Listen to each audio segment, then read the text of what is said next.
नमस्कार विद्यार्थी मित्रांनो, MPSC टार्गेट चॅनलमध्ये तुमचं सर्वांचं पुनश्च स्वागत आहे. खूप खूप स्वागत आहे. आज आपण बघणार आहोत राज्यघटना टॉपिकमधील प्रकरण दुसरं बघणार आहोत, राज्यघटनेची निर्मिती, मेकिंग ऑफ द कॉन्स्टिट्यूशन.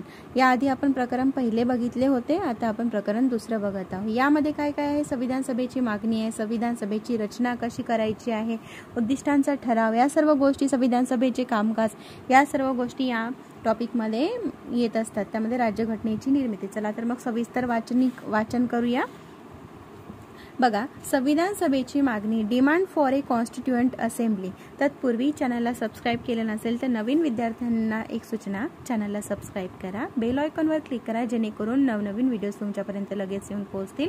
आणि व्हिडिओ आवडल्यास व्हिडिओला लाईक करा. तुम्ही डिसलाईक सुद्धा करू शकता, ते तुमच्या मर्जीवर आहे. जे डिसलाईक केलं असता तुम्हाला समोरचे व्हिडिओ दिसणार नाही, आणि लाईक केले असतात की लगेच व्हिडिओ अपलोड झाल्याबरोबर तुम्हाला या चॅनलचे व्हिडिओज दिसायला लागतील. धन्यवाद. संविधान सभेची मागणी, demand for a constituent assembly. सन 1934 मध्ये प्रथमच M.N. रॉय यांनी भारताच्या संविधान सभेची कल्पना मांडली. ते भारतातील साम्यवादी चळवळीचे प्रणेते होते. सन 1935 मध्ये भारतीय राष्ट्रीय काँग्रेस INC ने प्रथमच भारताची राज्यघटना तयार करण्यासाठी संविधान सभेची अधिकृतपणे मागणी केली. स्वतंत्र भारताची राज्यघटना प्रौढ मताधिकाराच्या आधारे निवडलेल्या संविधान सभेने कोणत्याही बाह्य हस्तक्षेपाशिवाय तयार केली पाहिजे, असे जवाहरलाल नेहरूंनी 1938 मध्ये भारतीय राष्ट्रीय काँग्रेसच्या वतीने घोषित केले. हा दृष्टिकोन समोर ठेवून भारतीय राष्ट्रीय काँग्रेसने 1939 मध्ये ठराव पारित करून तो मान्य केला. अखेर ब्रिटिश सरकारने 1940 मध्ये ऑगस्ट ऑफर म्हणून ओळखल्या जाणाऱ्या प्रस्तावात ही मागणी तत्वतः मान्य केली. 1942 मध्ये मंत्रिमंडळाचे सदस्य सर स्टॅफर्ड क्रिप्स दुसऱ्या महायुद्धानंतर स्वीकारल्या जाणाऱ्या स्वतंत्र राज्यघटनेच्या निर्मितीबाबत ब्रिटिश सरकारचा मसुदा प्रस्ताव करून भारतात आले. क्रिप्स यांचा प्रस्ताव मुस्लिम लीगने नकारला. 2 स्वतंत्र संविधान सभांसह 2 स्वायत्त राष्ट्रांमध्ये भारताची विभागणी करण्यात यावी, अशी मुस्लिम लीगची इच्छा होती. त्यानंतर एक कॅबिनेट मिशन भारतात पाठवण्यात आले. कॅबिनेट मिशनचे 3 सदस्य होते. कोण कोण? Lord Pethick Lawrence, Sir Stafford Cripps आणि A.V. अलेक्झांडर. 24 मार्च 1946 रोजी भारतात आले होते कॅबिनेट मिशनचे 3 सदस्य, आणि 16 मे 1946 रोजी कॅबिनेट मिशनने आपली योजना प्रकाशित केली होती. ठीक आहे. तर 2 संविधान सभांची कल्पना नाकारत या मिशनने संविधान सभेसाठी दुसरी योजना मांडली, ज्यामुळे मुस्लिम लीगचे कमी अधिक प्रमाणात समाधान झाले. संविधान सभेची रचना, composition of the constituent assembly. Cabinet मिशनच्या तरतुदीनंतर तयार केलेल्या योजनेअंतर्गत नोव्हेंबर 1946 मध्ये संविधान सभेची स्थापना करण्यात आली. या योजनेची वैशिष्ट्ये पुढील प्रमाणे होती. पहिलं वैशिष्ट्य काय होतं? संविधान सभेतील सदस्यांची एकूण संख्या 389 होती. त्यापैकी 296 जागा ब्रिटिश भारत आणि 93 जागा संस्थानांना देण्यात आल्या होत्या. ब्रिटिश भारताला दिलेल्या 296 जागांपैकी 11 गव्हर्नरच्या प्रांतातून म्हणजेच मद्रास, बॉम्बे, उत्तर प्रदेश, बिहार, मध्य प्रांत, ओरिसा, पंजाब, वायव्य सरहद प्रांत, सिंध, बंगाल आणि आसाम यांचा समावेश होता. 292 सदस्य आणि 4 मुख्य आयुक्ताच्या प्रांतात कोणते कोणते होते? तर दिल्ली, अजमेर, मेरवाडा, कुर्ग आणि ब्रिटिश बलुचिस्तान यांचा समावेश होता. प्रत्येकी 1 सदस्य निवडले जाणार होते. ठीक आहे. प्रत्येक प्रांत आणि संस्थानांना किंवा लहान राज्याच्या बाबतीत राज्यांचा समूह त्यांच्या संबंधित लोकसंख्येच्या प्रमाणात जागा वाटल्या जाणार होत्या. साधारणपणे प्रत्येक दशलक्ष लोकसंख्येमागे 1 जागा दिली जाणार होती. प्रत्येक ब्रिटिश प्रांतांना वाटलेल्या जागा त्यांच्या लोकसंख्येच्या प्रमाणात 3 प्रमुख समुदायांमध्ये, मुस्लिम, शीख आणि सामान्य, सर्व मुस्लिम आणि शीख वगळता, विभागल्या जाणार होत्या. प्रांतीय विधानसभेत प्रत्येक समुदायाचे प्रतिनिधी त्या समुदायाच्या सदस्यांद्वारे निवडले जाणार होते, आणि मतदान एकल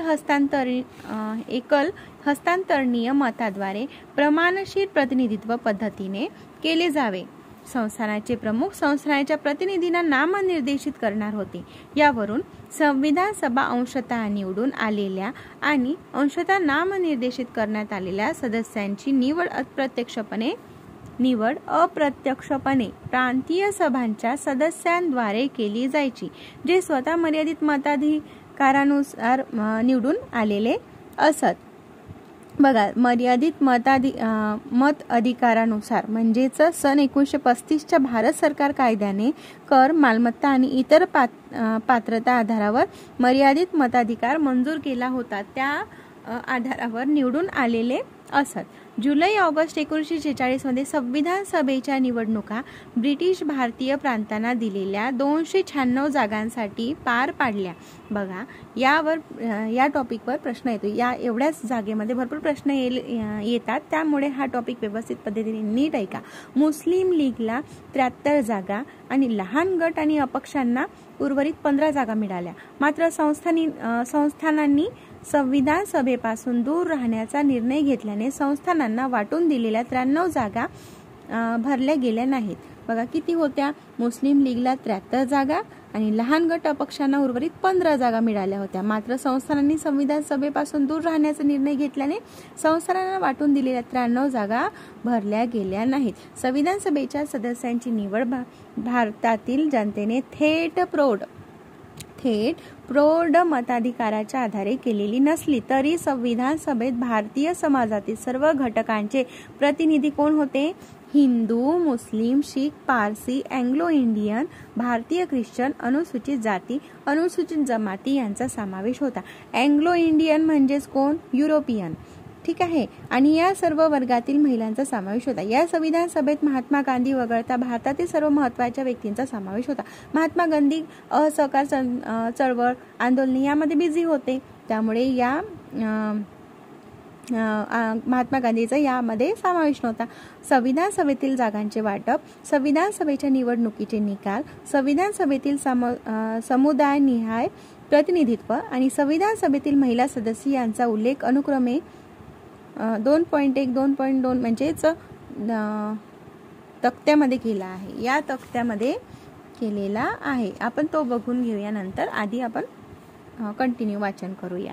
संविधान सभे महिला सदस्य ज्या काही होत्या आपण शेवटी बघणार आहोत. कोणकोणत्या महिला सदस्य होत्या? एक मिनिट दाखवूनच देते, म्हणजे लिंक तुटणार नाही आपली. बघा, संविधान सभेतील जागा वाटप 1946 मध्ये होते.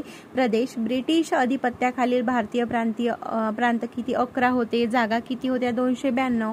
संस्थाने भारतीय राज्यांची किती होते? 93. मुख्य आयुक्तांचे प्रांत 4 होते, त्यांचे 4 जागा होत्या आणि एकूण किती? 389 अशा जागा होत्या.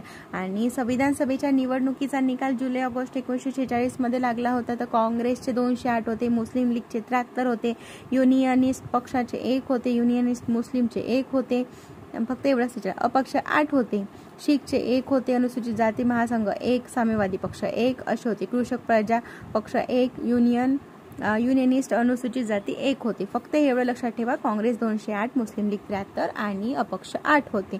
असे टोटल किती होते? 296 होते जिंकलेल्या जागा. आणि संविधान सभेतील समुदाय निहाय प्रतिनिधित्व करणाऱ्या काय होत्या? हिंदू 163 होत्या, मुस्लिम लीगच्या 80 होत्या, अनुसूचित जातीच्या 31 होत्या, भारतीय ख्रिश्चन 6, मागास जनजाती 6, शीख 4, अँग्लो इंडियन 3, पारशी 3, एकूण अशा 296 जागा होत्या. आणि संविधान सभेच्या महिला सदस्य कोणत्या होत्या? तर अम्मू स्वामीनाथन. बघा, यांच्यावर प्रश्न आला होता.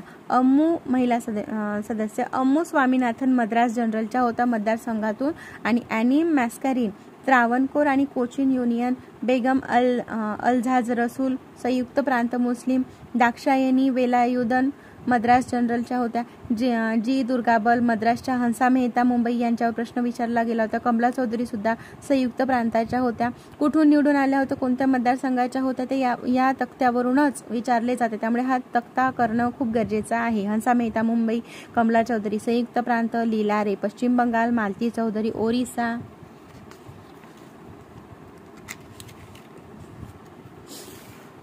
आणि परत पौर्णिमा बॅनर्जी मतदारसंघ संयुक्त प्रांत, राजकुमारी अमृता कौर मध्य प्रांत आणि बेरार जनरल रेणुका रे पश्चिम बंगाल सामान्य, सरोजिनी नायडू बिहार सामान्य, सुचिता कृपलानी संयुक्त प्रांत, विजयलक्ष्मी पंडित संयुक्त प्रांत. तर संविधान सभेमध्ये एकूण 15 महिला सदस्य होत्या. तर या 15 महिला आपण वाचून काढलेल्या आहेत. संविधान सभेच्या महिला सदस्यांची निवड भाषणे, राज्यसभा सचिवालय. तर आणि परत संस्थाने होते मद्रास सदस्य संख्या मद्रासची, हे तेवढं विचारतात, तेवढे नाही विचारलं. बिहार प्रांताचे एवढे लक्षात ठेवा, बिहार प्रांताचे 36 होते. परत संयुक्त प्रांताचे 55, पश्चिम बंगालचे 19, मद्रासचे 49, बॉम्बेचे 21, कूर्गचा एकच होते. भारतीय राज्य संस्थाने कोणते होते? अलवार, बडोदा, भोपाल, बिकानेर, कोचीन, ग्वालेर हे होते सर्व. परत सदस्य संख्या त्यांची दिलेली आहे आणि कोणत्या कोणत्या भागामधून त्यांची नावं दिलेली आहेत, कोणती संस्थाने होती ते सगळेच. इंदूर, जयपूर, जोधपूर, कोल्हापूर, कोटा, मयूरभंज, म्हैसूर, पतियाळा, रेवा, त्रावणकोर, उदयपूर मधून 6 होते सदस्य संख्या. सिक्कीम आणि कुचबिहार गट होते. त्रिपुरा, मणिपूर आणि खासी राज्यांचा गट होता. यूपी राज्यांचा गट होता. परत अशा पद्धतीचे संस्थाने होते.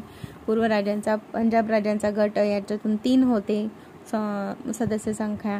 तर एकूण किती? 299 अशा पद्धतीने, म्हणजे त्यांची टोटल किती? 299. आणि संविधान सभेची सत्रे एक दृष्टिक्षेपामध्ये प्रथम सत्र कधीचं आहे ते? संविधान सभेची 9 ते 23 डिसेंबर. कालावधी कितीचा होता? 9 ते 23 डिसेंबर 1946. आणि दुसरे सत्र कधीचे झाले? डिसेंबर नंतर मग 47 मध्ये झाले, 20 ते 25 जानेवारी. आणि तिसरे सत्र 28 एप्रिल ते 2 मे 1947 पर्यंत. आणि चौथे सत्र कधीपर्यंत? 14 ते 31 जुलै 1947.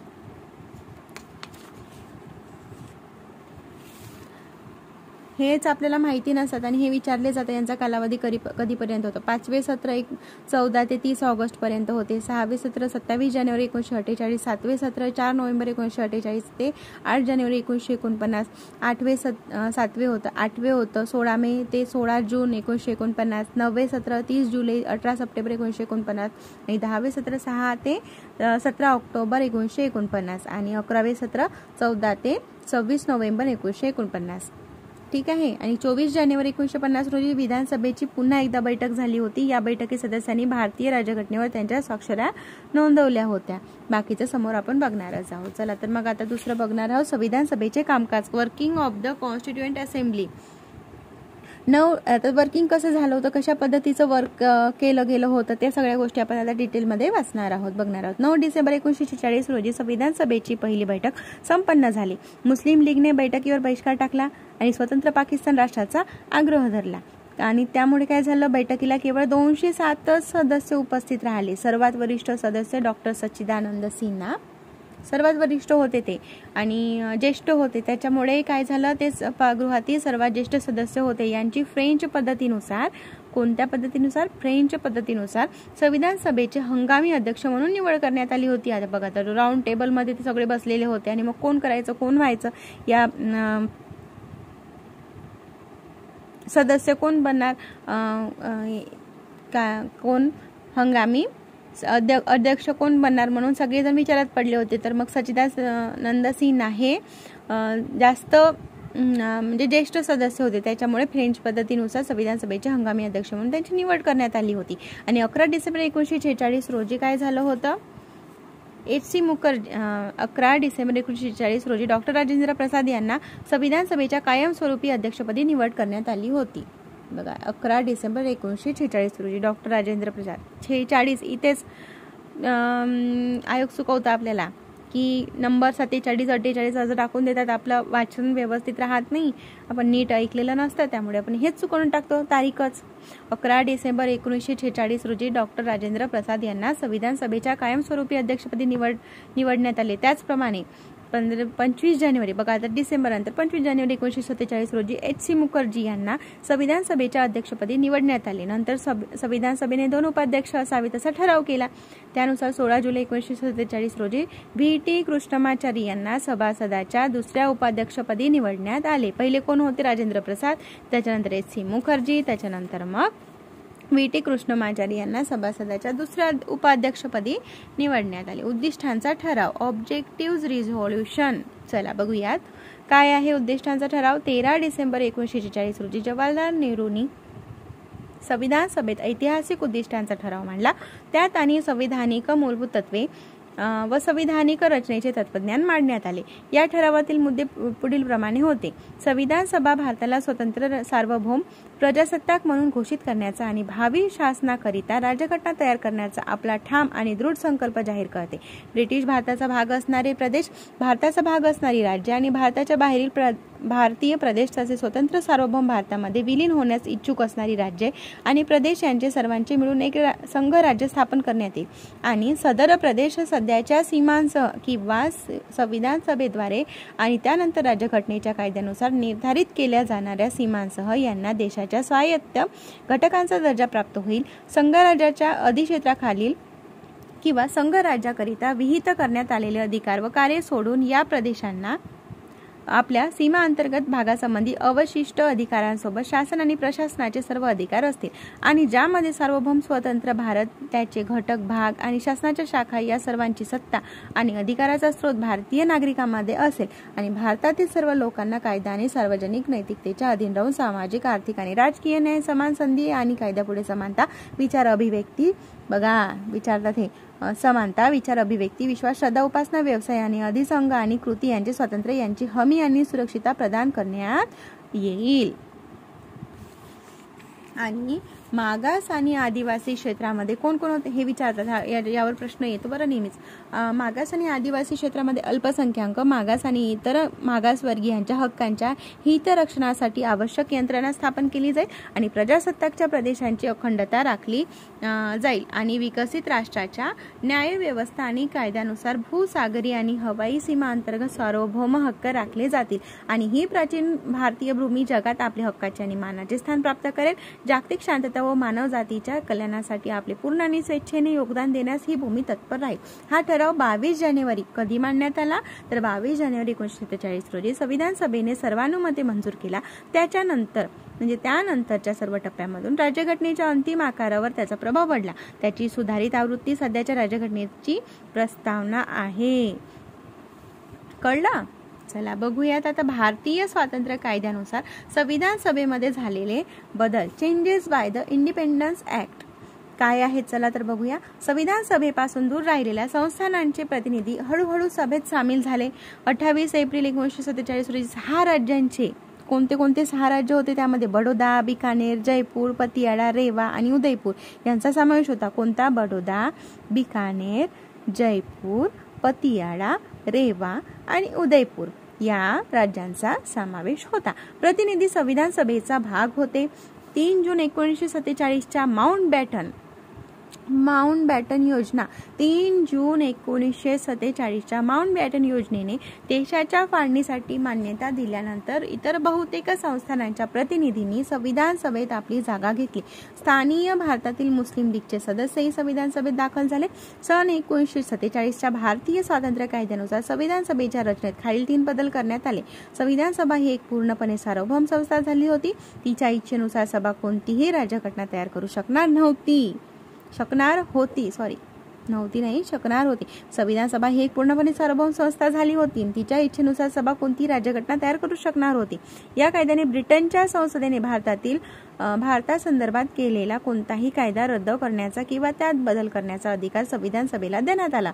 संविधान सभा वैधानिक मंडळी बनली. दुसऱ्या शब्दात सांगायचे तर संविधान सभेला 2 स्वतंत्र कार्य सोपवण्यात आली होती. स्वतंत्र भारतासाठी राज्यघटना तयार करणे आणि देशासाठी सर्वसाधारण कायदे तयार करणे ही दोन्ही कामे वेगवेगळ्या दिवशी करायची होती. अशा प्रकारे विधानसभा ही स्वतंत्र भारताची पहिली संसद म्हणजेच स्थानीय विधानमंडळ ठरली. जेव्हा एक मिनिट काय झालं याला जेव्हा संविधान सभेची घटना निर्मिती समिती म्हणून बैठक होत असे तेव्हा तिचे अध्यक्षपद डॉक्टर राजेंद्र प्रसाद यांच्याकडे असायचे आणि जेव्हा विधानमंडळ म्हणून बैठक होत असे तेव्हा तिचे अध्यक्षपद जी.व्ही. मावळणकर यांच्याकडे असायचे. ही दोन्ही कार्ये 26 नोव्हेंबर याच्यावर प्रश्न आहे 26 नोव्हेंबर 1949 पर्यंत म्हणजे संविधान तयार करण्याचे काम संपेपर्यंत सुरू होते. बघा, विधानमंडळ 17 नोव्हेंबर 1947 रोजी संविधान सभा प्रथमच स्वतंत्र विधानमंडळ म्हणून भरवण्यात आली आणि जी.व्ही. मावळणकर त्याची अध्यक्षपदी नियुक्ती करण्यात आली होती. जी.व्ही. मावळणकर यांची अध्यक्षपदी नियुक्ती करण्यात आली 17 नोव्हेंबर 1947 रोजी. संविधान सभा प्रथमच स्वतंत्र विधानमंडळ म्हणून भरवण्यात आली आणि जी.व्ही. मावळणकर त्याची अध्यक्षपदी नियुक्ती करण्यात आली होती. मुस्लिम लीगच्या सदस्यांनी पाकिस्तानमध्ये विलीन झालेल्या भागातील त्यामध्ये कोणते कोणते भाग होते तर पश्चिम पंजाब होता, पूर्व बंगाल, वायव्य सरहद प्रांत, सिंध, बलुचिस्तान आणि आसामची सिलेट जिल्हा यांचा समावेश होता. पाकिस्तानसाठी स्वतंत्र आणि संविधान सभा स्थापन करण्यात आली होती. पाकिस्तानमध्ये तर भारताच्या संविधान सभेतून माघार घेतली कोणी? मुस्लिम लीगच्या सदस्यांनी. त्यामुळे संविधान सभेची एकूण संख्याबळ किती? 299 पर्यंत खाली आले. सन 1946 मध्ये कॅबिनेट मिशन योजनेअंतर्गत संविधान सभेची सदस्य संख्या 389 पर्यंत निश्चित करण्यात आली होती. भारतीय प्रांताचे पूर्वेचे ब्रिटिश प्रांत सदस्य संख्या 296 वरून 229 आणि संस्थानांची सदस्य संख्या 93 वरून 70 पर्यंत कमी करण्यात आली. 31 डिसेंबर 1947 संविधान सभेचे राज्यनिहाय सदस्यत्व आताच आपण वाचले होते, दर्शवले होते त्यांनी राज्यनिहाय सदस्यत्व. तर चला आता बघणार आहोत. इथपर्यंत तुम्हाला व्यवस्थित समजलं आहे आणि कळलं असेल तर लगेच लाईक बटनला क्लिक करा. धन्यवाद. चला समोरचा टॉपिक वाचणार आहोत. संविधान सभेचे इतर कार्य. तुम्ही मला कमेंटमध्ये सांगू शकता की हे तुम्हाला रीडिंग उपयुक्त पडत आहे की नाही, तुमच्या अभ्यासा रिलेटेड आहे की नाही, वाचल्याने तुमचं रिवाईज होत आहे की काय. कारण तुम्ही जेवण करता करता सुद्धा तुमचे टॉपिक वाईज तुम्ही जाऊ शकता. तुम्हाला जे महत्त्वाचं वाटते ते स्किप तेवढा व्हिडिओ तुम्ही समोर जाऊन देखील मागे पुढे असं काय म्हणतात त्याला, टायमर असतं ना त्याला, की मागे पण जाता येतं समोर पण जाता येतं. तेवढं मला टेक्निकल माहिती नाही आहे, पण बघा तुम्ही की तुम्ही त्या टॉपिकचं ऐकू शकता व्यवस्थित पद्धतीने. ठीक आहे. आणि स्पीड वाढवून देखील तुम्ही ऐकू शकता. कुठेही येता जाता फिरता तुम्ही हा अख्खं बुक रिवाईज करणार आहात. तुम्हाला माहीत सुद्धा पडणार नाही की आपण पूर्ण पुस्तक वाचून काढलेलं आहे म्हणून. ठीक आहे. चला, आणि राज्यघटने टॉपिकमध्ये मला यानंतर 9 नोव्हेंबरचा पेपर झाल्यास तुम्ही मला सांगाल. आणि परत सप्टेंबरमध्ये आहे ना राज्यसेवा, त्याच्यासुद्धा पेपरमध्ये 15 पैकी 15 क्वेश्चन करेक्ट यायला हवेत. कारण संपूर्ण क्वेश्चन्स याच पुस्तकातून येत असतात. आले तर 1-2 ठीक आहे, पण तुम्ही बऱ्यापैकी 13 मार्कापर्यंत या बुक रिव्हिजनमधून तुम्ही या 15 पैकी 13 तर क्वेश्चन 15 पैकी 15 तर येतातच हमखास, जो कॉन्सन्ट्रेशन ऐकत असेल तो. आणि 13 तर हमखास प्रश्न करेक्ट येणार आहे, याची शाश्वती आहे. म्हणून संपूर्ण टॉपिक एकही वाक्य स्किप न करता व्यवस्थित पद्धतीने ऐका. संविधान सभेची इतर कार्य बघूयात. Other functions perform. संविधानाची निर्मिती आणि सामान्य कायदे तयार करण्याव्यतिरिक्त संविधान सभेने खालील कार्य देखील पार पाडली. काही स्टुडंट्स असे आहेत जे रेग्युलर व्हिडिओज ऐकत आहेत आणि रेग्युलर त्यांच्या मागण्या असतात की नाही मॅडम हे आम्हाला प्रोव्हाइड करा. तुम्हाला जे अभ्यासाशी रिलेटेड आणि पेपरशी रिलेटेड जेवढी काही माहिती माझ्याच्याने देणं होईल मी तेवढी देण्याचा प्रयत्न करते. कारण एज वाढवण्यात काहीच अर्थ नाही आहे. जेवढ्या ताकदीने तुम्ही अभ्यास करा, जेवढ्या ताकदीने तुम्ही सगळ्या गोष्टी करा, त्याचंच आउटपुट तुम्हाला मिळणारच आहे. जिद्दीने केल्याशिवाय, आत्तापासून केल्याशिवाय तुम्ही मार्क्स घेऊ शकत नाही. आणि म्हणाल की एका महिन्यात मी बुक रिवाईज करतो, एका महिन्यात माझं रिव्हिजनही करतो, तसं होत नाही. म्हणून मी तुम्हाला टार्गेटचा एक व्हिडिओ स्पेशल पार्ट टाकलेला आहे, तो तिथे जाऊन बघा नीट की कशा पद्धतीने टार्गेट कंप्लीट करावं लागते. आपल्याला माहीतच नाही आपण या ठिकाणी आहोत, पण भरपूर मुलं असे आहेत की महाराष्ट्राच्या कान्याकोपऱ्यामध्ये खेडेगावातील मुलं सुद्धा घरी बसून अभ्यास करत आहेत. तुम्ही तर पुण्या मुंबई ठिकाणी जाऊन कुठेही क्लासेस लावू शकता, ऑनलाईन घरी सुद्धा तुम्ही आता अशा पद्धतीने व्हिडिओ रेकॉर्डिंग वगैरे सगळ्या गोष्टी यूट्यूबला सगळं काही अवेलेबल आहे. तर चांगला अभ्यास करा आणि ताकदीने अभ्यास करा की यावेळेसची एक्झाम निघालीच पाहिजे. कट ऑफ बघा किती हाय लागणार आहे, तुम्ही विचारही नाही करू शकत इतका जबरदस्त कट ऑफ लागणार आहे यावेळी. कारण प्रत्येक मुलाचा अभ्यास झालेला आहे. तुम्हाला असं वाटत असेल की अभ्यास नाही झाला, प्रत्येक मुलाचा अभ्यास झालेला आहे. संविधान सभेची इतर कार्ये, अदर फंक्शन्स परफॉर्म. संविधानाची निर्मिती आणि सामान्य कायदे तयार करण्याव्यतिरिक्त संविधान सभेने खालील कार्ये देखील पार पाडली. मे 1949 मध्ये भारताच्या राष्ट्रकुल सदस्यत्वाला मान्यता देण्यात आली. 22 जुलै 1947 रोजी राष्ट्रध्वज स्वीकारण्यात आला. बघा याच्यावर काय काय केलं होतं हे खूप आवश्यक, म्हणजे यावर क्वेश्चन विचारतात आणि या डेटमध्येच मुलं कन्फ्यूज होऊन जातात. एवढ्याच टॉपिकवर एक प्रश्न राहतोच, नेहमी राहतोच. व्यवस्थित पद्धतीने करा. बघा सगळे पेपर मागचे जुने आयोगाचे पेपर काढून बघा यावर क्वेश्चन असतो की नाही.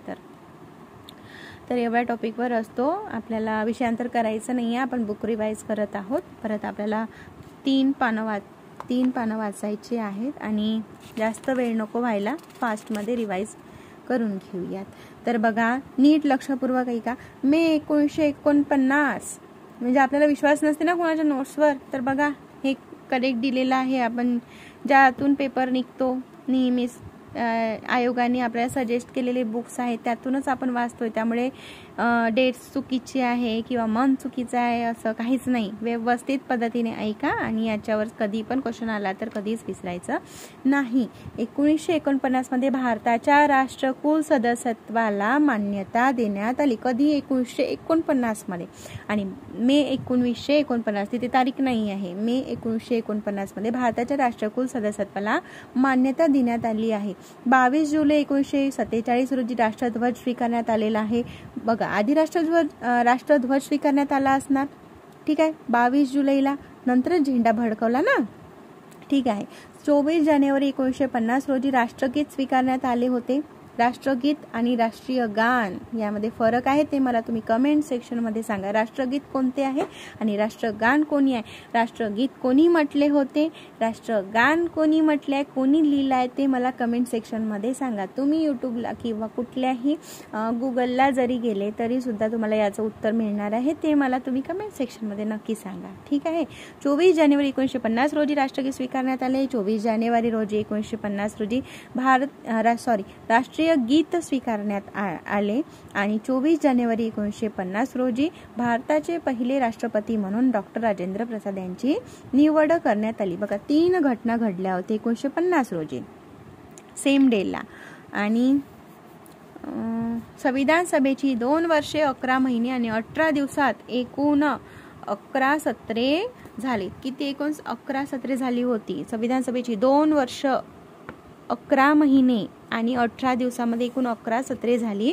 राज्यघटनेच्या रचनाकारांनी सुमारे 60 देशाच्या घटनांचा अभ्यास केला. बघा आपण करतो का एवढे पुस्तकं वाचतो का नाही. तर संविधानाच्या मसुद्यावर विचार विमर्श करण्यासाठी 114 दिवसाचा कालावधी घेतला. राज्यघटना तयार करण्यासाठी एकूण खर्च 64 लाख इतका खर्च झाला. 64 लाख इतका खर्च झाला होता त्या काळी. 24 जानेवारी 1950 रोजी संविधान सभेचे अंतिम अधिवेशन संपन्न झाले, मात्र ती विसर्जित करण्यात आली नाही. 26 जानेवारी 1950 पासून 1951-52 मधील पहिल्या सार्वत्रिक निवडणुकानंतर नवीन संसदेच्या स्थापनेपर्यंत ती भारताची हंगामी संसद म्हणून कार्यरत राहिली. संविधान सभेच्या सत्राची संपूर्ण यादी आपण आत्ताच वाचला आहे, तक्ता त्यामध्ये दिलेली आहे, ठीक आहे. संविधान सभेच्या समित्या बघण्या अगोदर तुम्हाला एक गोष्ट सांगते. काय गोष्ट होती मी विसरली. चला आपण हे वाचून घेऊ, त्याच्यानंतर ठरवूयात की काय सांगणार होते. तर संविधान सभेच्या समित्या, committee of the constituent assembly. राज्यघटना निर्मितीची विविध कामे हाताळण्यासाठी संविधान सभेने अनेक समित्यांची नेमणूक केली होती. यापैकी 8 प्रमुख समित्या आणि इतर किरकोळ समित्या होत्या. या समित्यांची आणि त्यांच्या अध्यक्षांची नावे खालीलप्रमाणे आहेत. प्रमुख समित्या: मेजर कमिटी, केंद्रीय अधिकार समिती, जवाहरलाल नेहरू केंद्रीय, यावर जोड्या लावामध्ये प्रश्न येतो. केंद्रीय अधिकार समिती जवाहरलाल नेहरू, केंद्रीय घटना समिती नेहरूच होते. प्रांतीय घटना कोण होते? सरदार पटेल होते. मसुदा समिती BR आंबेडकर होते. मूलभूत हक्क, अल्पसंख्याक आणि आदिवासी आणि बहिष्कृत क्षेत्रावरील सल्लागार समिती सरदार पटेलच होते. आणि या समितीच्या 5 उपसमित्या होत्या. कोणत्या? मूलभूत हक्क उपसमिती JB कृपलानी, अल्पसंख्याक उपसमिती HC मुखर्जी, उत्तर पूर्व सीमावर्ती आदिवासी क्षेत्रे आणि आसाम बहिष्कृत आणि अंशतः बहिष्कृत क्षेत्रे उपसमिती गोपीनाथ बारडोलोई, नाव वेगळंच वाटत आहे. गोपीनाथ बारडोली म्हणताच नाही येत आहे. चला, बहिष्कृत आणि अंशतः बहिष्कृत क्षेत्रे आसाम वगळता इतर. उपसमिती ए व्ही ठक्कर होते. वायव्य सरहद आदिवासी क्षेत्र उपसमिती होते. वायव्य सरहद आदिवासी क्षेत्र उपसमिती अंतरिम संसद 17 एप्रिल 1952 रोजी बरखास्त करण्यात आली. 2 सभागृहासह पहिली निर्वाचित संसद मे 1952 मध्ये अस्तित्वात आली. आणि कामकाज नियमन समिती कोण होते? डॉक्टर राजेंद्र प्रसाद. राज्य समिती राज्यांची वाटाघाटी करण्याकरिता समिती नेमली होती. त्यासाठी कोण होते? जवाहरलाल नेहरू. आणि सुकाणू समितीचे अध्यक्ष सुद्धा देखील डॉक्टर राजेंद्र प्रसाद होते. आता बाकी किरकोळ समित्या होत्या. मायनर कमिटीज वित्त आणि कर्मचारी समिती डॉक्टर राजेंद्र प्रसाद. श्रेय प्रदान समिती अल्लादी कृष्णस्वामी अय्यर. सदन समिती बी पट्टाभी सीतारामैया. कार्यव्यवहार समिती DKM मुंशी. अंतरिम तात्पुरती राष्ट्रीय ध्वज समिती डॉक्टर राजेंद्र प्रसाद. संविधान सभेच्या कार्याबाबतची समिती GV मावळकर. सर्वोच्च न्यायालयावरील अंतरिम तात्पुरती समिती H. वरदाचारी. विधानसभा सदस्य नव्हते ते होते, तात्पुरते होते ते. विधानसभेचे सदस्यत्व नव्हते त्यांना. मुख्य आयुक्तांच्या प्रांताबाबतची समिती बी पट्टाभी सीतारामैया. केंद्रीय राज्यघटनेच्या आर्थिक तरतुदीवरील तज्ञ समिती नलिनी रंजन सरकार. विधानसभा सदस्य नव्हत्या त्या. आणि भाषिक प्रांत आयोग SK दार. हे बघा, याच्यावर विचारता प्रश्न. SK दार विधानसभा सदस्य नव्हते ते. प्रांत आयोग भाषिक प्रांत आयोगाचे SK दार होते. आणि संविधानाचा मसुदा तपासण्याकरिता विशेष समिती जवाहरलाल नेहरू. पत्रकार कक्ष प्रेस गॅलरी समिती उषानाथ सेन होत्या. आणि नागरिकत्वावरील अंतरिम तात्पुरती समिती S. वरदाचारी. विधानसभा सदस्यत्व नव्हते यांना. वायव्य सरहद उपसमितीबद्दल 3 जून 1947च्या ब्रिटिश सरकारच्या विधानाचा एक राजकीय परिणाम असा झाला की सार्वमत घेतल्यानंतर वायव्य सरहद प्रांत आणि बलुचिस्तान हे स्वायत्त पाकिस्तानचा भाग झाले. त्यामुळे या प्रदेशातील आदिवासी क्षेत्र त्या स्वायत्त देशाच्या चिंतेचा विषय झाला. त्यामुळे वायव्य सरहद प्रांत आणि बलुचिस्तानमधील आदिवासी क्षेत्रावरील उपसमितीला भारताच्या संविधान सभेच्या वतीने काम करण्यासाठी बोलवण्यात आले नाही. आणि B. Shiva Rao. The framing of India's constitution.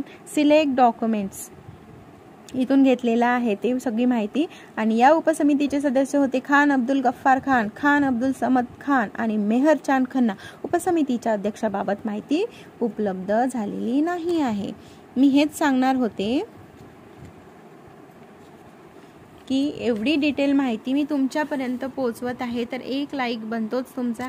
आणि मी हे बुक रिवाइज याच्याकरिता करत आहे की आपल्या महाराष्ट्रात खरंच खूप गरीब विद्यार्थी आहे की ते असे बुक्स विकत नाही घेऊ शकत. त्याकरिता त्या अशा विद्यार्थ्यांकरिता खास करून मी ही बुक रिव्हिजन ठेवलेली आहे सिरीज. कारण प्रत्येक मुलांच्या डोळ्याखालून कानावरून शब्द जायलाच हवेत.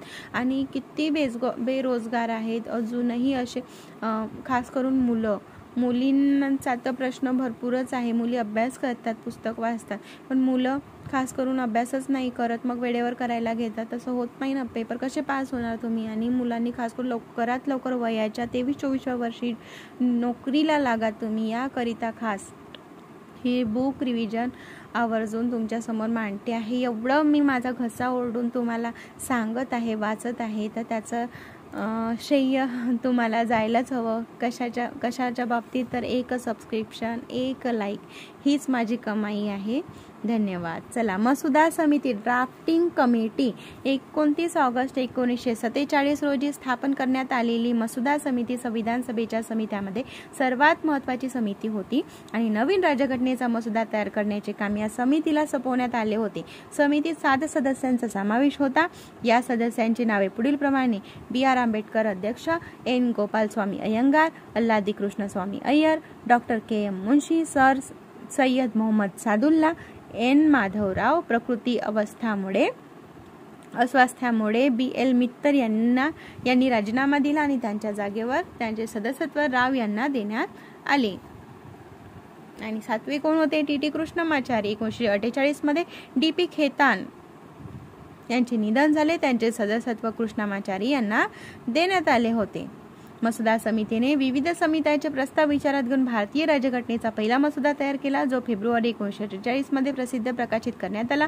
मसुद्यावर चर्चा करण्यासाठी आणि सुधारणा प्रस्तावित करण्यासाठी भारतातील अनेक लोकांना 8 महिन्याचा कालावधी देण्यात आला होता. सार्वजनिक टिप्पणी, टीका आणि सूचना लक्षात घेऊन मसुदा समितीने दुसरा मसुदा तयार केला, जो ऑक्टोबर 1948 मध्ये प्रकाशित करण्यात आला. मसुदा समितीला मसुदा तयार करण्यासाठी 6 महिन्यापेक्षा कमी एकूण फक्त 141 दिवस कालावधी लागला. मसुदा समितीचे अध्यक्ष कोण होते? यावेळी तात्काळ जसं ऐकत आहे तसं टाईप करा, म्हणजे कसं जे लगेच डोक्यामध्ये क्लिक होणार. क्वेश्चन हे विचारले जातात, त्यामुळे मी तुम्हाला विचारत आहे. कमेंट सेक्शनला लगेच कमेंट करायचा जो प्रश्न विचारला जाते. आणि हे टॉपिक वाचून झाल्यानंतर आपल्या याच MPSC टार्गेट चॅनलला याचे सगळे PYQs मी आधी घेतलेले आहे 21,000 बुक रिव्हिजनमधून. तर ते जाऊन तुम्ही हे बुक टॉपिक वाईज तुम्ही करू शकता अभ्यास, म्हणजे लगेच तुमचं टॉपिक क्लिअर होऊन जाईल. कोणते प्रश्न विचारले होते आपलं, तुम्ही मला वारंवार विचारत होते मॅडम याच्याबद्दल तुम्ही मला सविस्तर माहिती सांगा, या प्रश्नाबद्दल सविस्तर माहिती. हे बघा आता संपूर्ण डिटेल माहिती तुमच्यापर्यंत घेऊन आले आहेत. राज्यघटनेचे अधिनियमन enactment of the constitution. Doctor B.R. आंबेडकरांनी 4 नोव्हेंबर 1948 रोजी संविधानाचा अंतिम मसुदा संविधान सभेत मांडला. 4 नोव्हेंबर 1948 रोजी पहिले वाचन, त्यावर विधानसभेत 5 दिवस झाले आणि 9 नोव्हेंबर 1948 पर्यंत सर्वसाधारण चर्चा झाली. 5 दिवस झाले बघा, 5 दिवस वाचले पहिले वाचन. आणि दुसरे वाचन 15 नोव्हेंबर 1948 रोजी सुरू झाले आणि 17 ऑक्टोबर 1949 रोजी संपले. दुसऱ्या वाचनात प्रत्येक खंड विचारात घेऊन त्यावर चर्चा करण्यात आली आणि या टप्प्यात तब्बल 7,653 घटना दुरुस्त्या प्रस्तावित करण्यात आल्या आणि 2,473 दुरुस्त्यावर संविधान सभेत प्रत्यक्ष चर्चा झाली. मसुद्याचे तिसरे वाचन 14 नोव्हेंबर 1949 रोजी सुरू झाले. Doctor B.R. आंबेडकरांनी एक प्रस्ताव मांडला. संविधान सभेने निश्चित केली राज्यघटना पारित करण्यात यावी. त्यानुसार 26 नोव्हेंबर 1949 रोजी संविधानाच्या मसुद्यावरील प्रस्ताव मंजूर करण्यात आला आणि त्यावर सदस्य आणि अध्यक्षांनी स्वाक्षऱ्या केल्या. त्या दिवशी संविधान सभेच्या एकूण 299 सदस्यांपैकी केवळ 284 सदस्य उपस्थित होते. राज्यघटनेच्या सरनाम्यात देखील 26 नोव्हेंबर 1949 ही तारीख भारतीय नागरिकांनी ज्या दिवशी ही राज्यघटना स्वीकारली ती तारीख म्हणून नमूद करण्यात आली. 26 नोव्हेंबर 1949 रोजी स्वीकारण्यात आलेल्या राज्यघटनेत प्रस्तावना 395 कलमे आणि 8 अनुसूच्या होत्या. संपूर्ण राज्यघटना लागू झाल्यानंतर प्रस्तावना लागू करण्यात आली. तत्कालीन कायदा मंत्री डॉक्टर B.R. आंबेडकर यांनी राज्यघटनेचा मसुदा संविधान सभेत मांडला. संविधान सभेच्या चर्चेत त्यांनी अतिशय महत्त्वाची भूमिका पार पाडली. आपल्या तार्किक, प्रभावी आणि मन वळवणारे युक्तिवादासाठी ते सभेमध्ये प्रसिद्ध होते. त्यांना भारतीय राज्यघटनेचे जनक म्हणून ओळखले जाते. तेजस्वी लेखक, घटनातज्ञ आणि अनुसूचित जातीतील लोकांचे निर्विवाद नेते असणारे आंबेडकर भारतीय राज्यघटनेचे मुख्य शिल्पकार म्हणूनही ओळखले जातात. 19 नोव्हेंबर 2015 रोजी भारत सरकारने दरवर्षी 26 नोव्हेंबर हा दिवस संविधान दिन कोणता? 19 नोव्हेंबर 2015 रोजी भारत सरकारने दरवर्षी 26 नोव्हेंबर हा दिवस संविधान दिवस म्हणून साजरा करण्याचा निर्णय घेतला. हा दिवस नागरिकांमध्ये संवैधानिक मूल्याचा प्रचार करण्यासाठी साजरा केला जातो. राज्यघटनेची प्रत्यक्ष अंमलबजावणी. Enforcement of the constitution. अनुच्छेद 5, 6, 7, 8, 9, 60, 324, 366, 367, 379, 380, 388, 391, 392 आणि 393 मध्ये समाविष्ट असणाऱ्या नागरिकत्व निवडणुका, अंतरिम संसद, तात्पुरत्या आणि संक्रमणात्मक तरतुदी आणि संक्षिप्त नाव यासारख्या काही तरतुदी 26 नोव्हेंबर 1949 रोजी लागू करण्यात आल्या. संविधानातील उर्वरित तरतुदी संविधानाचा व्यापक भाग 26 जानेवारी 1950 रोजी अंमलात आल्या. संविधानात या दिवसाची नोंद संविधान प्रत्यक्ष व्यवहारात आल्याची तारीख अशी करण्यात आली. हाच दिवस प्रजासत्ताक दिन म्हणून साजरा केला जातो. आपला प्रजासत्ताक दिन कधी येतो सांगा, कमेंट करा. राज्यघटना प्रत्यक्षात आल्याचा दिवस म्हणून 26 जानेवारी ही तारीख ठरवण्यामागे विशेष ऐतिहासिक महत्त्व होते. सन 1930 मध्ये काँग्रेसच्या लाहोर अधिवेशनाच्या डिसेंबर 1929 ठरावानंतर याच दिवशी पूर्ण स्वराज्य दिन साजरा करण्यात आला होता. राज्यघटना लागू करण्यात आल्यानंतर 1947 चा भारतीय स्वातंत्र्य कायदा आणि 1935 चा भारत सरकार कायदा व 1935 च्या कायद्यातील सुधारणा आणि पूरक असलेले सर्व अधिनियम रद्द करण्यात आले. प्रिव्ही काउन्सिल ज्युरिडिक्शन कायदा 1949 मात्र कायम ठेवण्यात आला.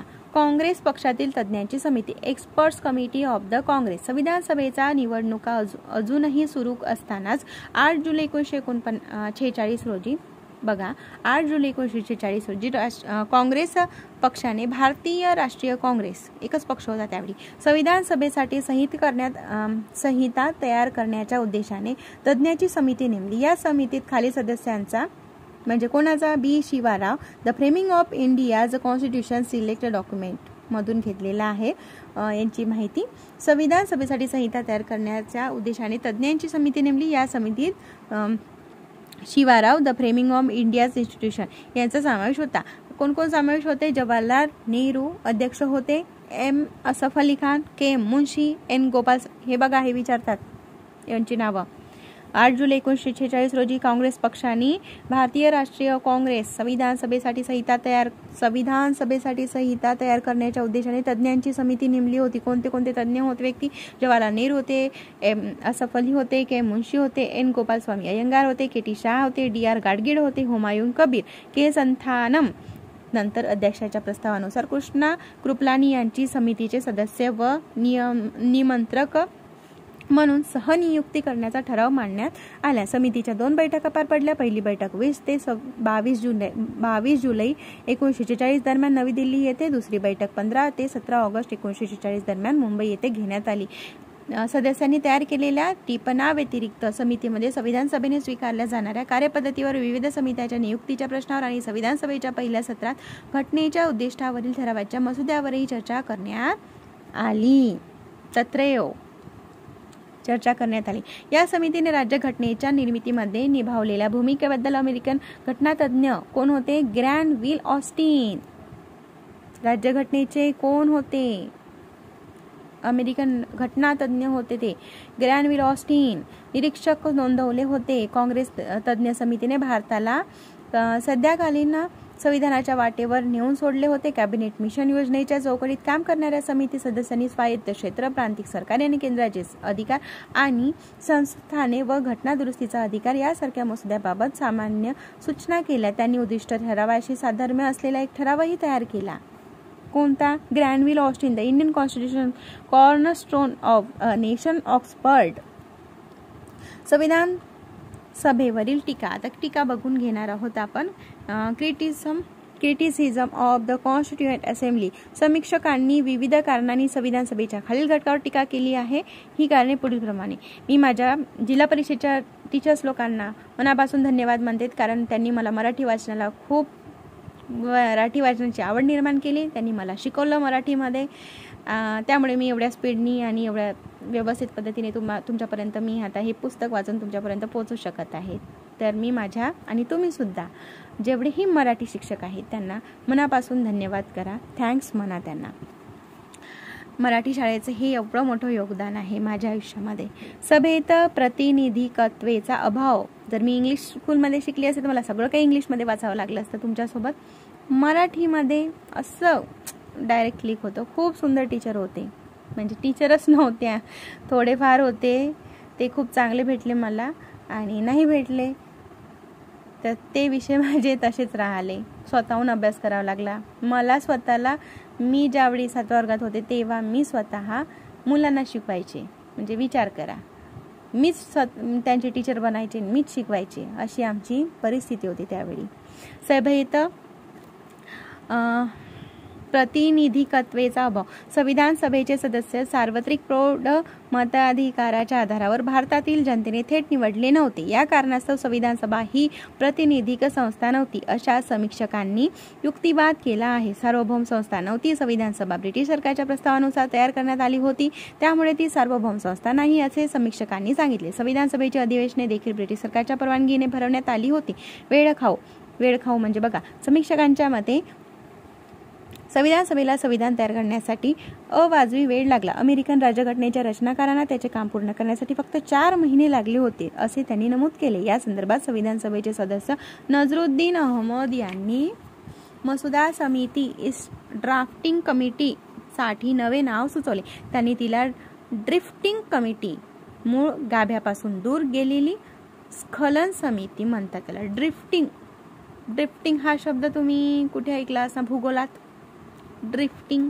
इतर संविधान तयार करणाऱ्यांनी घेतलेला वेळ, किती वेळ घेतला होता तो आपल्याला सांगितलेला आहे, आपण वाचून काढला ना. तक्त्यामध्ये अमेरिकामध्ये 7 अनुच्छेद संख्या होत्या, कॅनडामध्ये 147, ऑस्ट्रेलिया 128, दक्षिण आफ्रिकेमध्ये 153 होत्या आणि कामकाजाचा कालावधी दिलेला आहे 25 मे. बघा 4 महिन्यापेक्षा कमी लागला अमेरिकेला आणि कॅनडा 2 वर्ष 6 महिने, ऑस्ट्रेलिया सुमारे 9 वर्ष आणि दक्षिण आफ्रिका 1 वर्ष.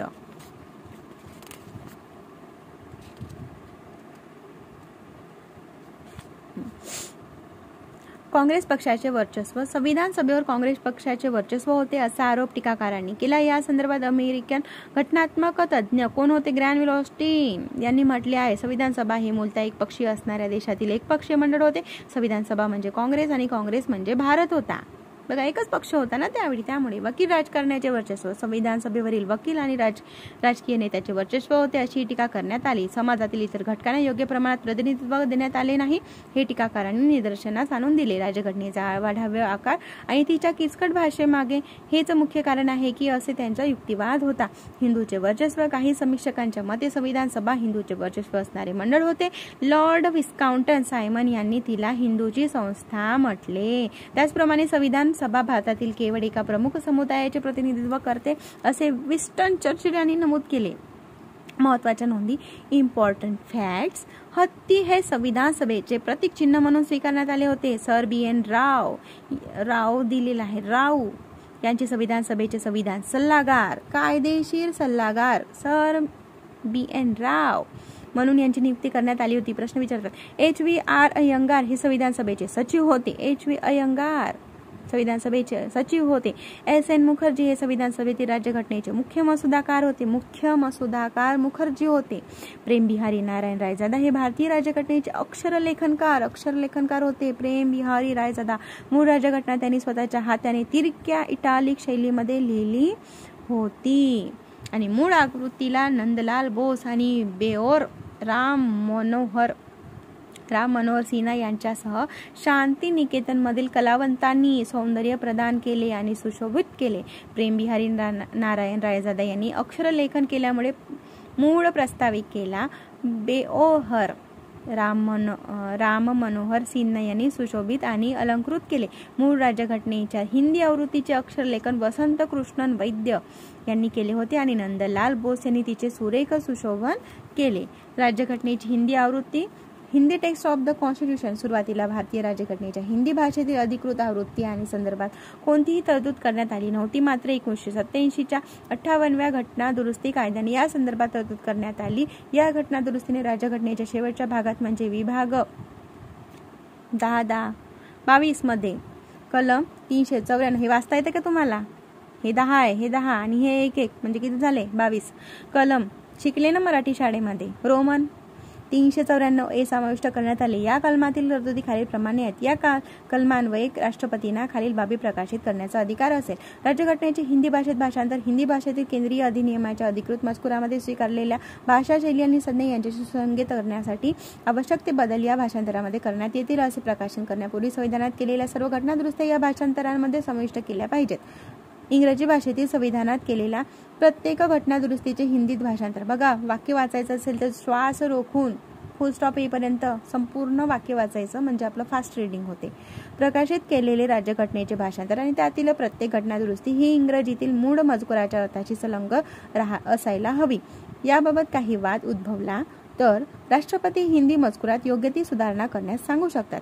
प्रकाशित केलेले राज्यघटनेचे भाषांतर आणि त्यातील प्रत्येक घटना दुरुस्ती सर्व हेतूंसाठी राज्यघटनेतील अधिकृत हिंदी आवृत्ती मानली जाईल. हे तेवढं काही आवश्यक नाही आहे, ते महत्त्वाचं होतं. महत्त्वाच्या नोंदी, इम्पॉर्टंट फॅक्ट्स हे सगळं वाचलंय आपण. अशा पद्धतीने आपण प्रकरण 2 कंप्लीट केलेले आहे. कसे वाटले ते मला कमेंट सेक्शनमध्ये नक्की कळवा. अवघ्या 49 मिनिटांमध्ये मी संपवलं आहे. मध्ये मध्ये तर मी माझे ज्ञान सांगत होते तुम्हाला. अशा पद्धतीचे तुम्हाला ज्ञान आवडतात का तेही तुम्ही मला सांगा. की बोर वाटतं तेही सांगाल. चला तर मग चला, खूप खूप धन्यवाद सेशन अटेंड केल्याबद्दल. नवीन टॉपिक आपण राज्यघटना संकल्पना नवीन व्हिडिओमध्ये बघणार आहोत. Stay continue and subscribe. Thank you.